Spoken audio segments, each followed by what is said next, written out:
Okay, so how do you get polymers? Addition polymers, condensation polymers. Key definitions. A polymer is a long chain molecule made from lots of small molecules joined together. Monomer. It is a small molecule that joined together in polymerization. Addition polymerization. It is the formation of long chain molecules from lots of small molecules joining together with no other product. The monomer for additional polymerization has one functional group, a carbon double bond. Condensation polymerization has an extra molecule, water released, for example. So it is a formation of long chain molecules from lots of small molecules joining together. The monomer molecule for condensational polymers needs two functional groups, one at each end.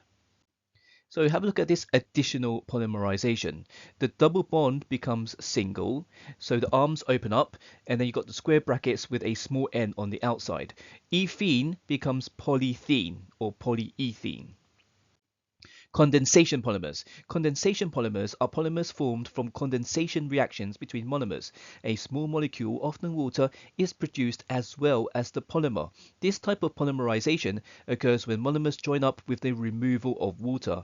Many natural polymers are condensation polymers. For example, silk, starch, and DNA. The two main types are polyesters and polyamides. Polyesters. Alcohol plus carboxylic acid is an ester. These can be formed by adding a monomer which contains a COOH and OH together, or adding two monomers, one containing COOH and one containing an OH. Remember that an ester link usually has a COO and then something else on the left-hand side, something else on the right-hand side. How would you produce PET? Have a look at the top. So on the top, what do you have? Now remember, you need to make water as well. So look, the ones on the end joins the one on the other end, and then you get, so can you see that the OH joins with the H on the other side, and the other OH joins with the other H on the other side, so you end up with 2 NH2O, and then the two other molecules combine.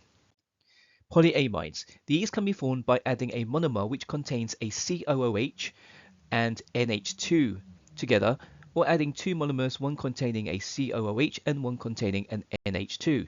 So here you have an amide link. Amide link is CNHO. Right. All amino acids contain the NH2 group and also the carboxylic acid group. Amino acids are polymerized in cells to make polypeptides. Okay, so if you look at the diagram in the middle, you have NH2 and you have COOH. So if you have a large molecule with NH2 on one end and you have a COOH on the other end, you're combining amine with a carboxylic acid. That is called amino acid. And when you're combining amino acids together, it makes a protein or a polypeptide. So if you look at this, what is this called? What do we call this? We call this an amine with a carboxylic acid that makes amino acid. And one of the H's will go here, and one of the one of the OH's go here. Remember, that makes water. And then this bit here is here, and one of the H's is there. Okay, so the name amino acid comes from amine NH2 plus carboxylic acid COOH. So anything with an amine is NH2. Right, this is nylon. How would you make nylon?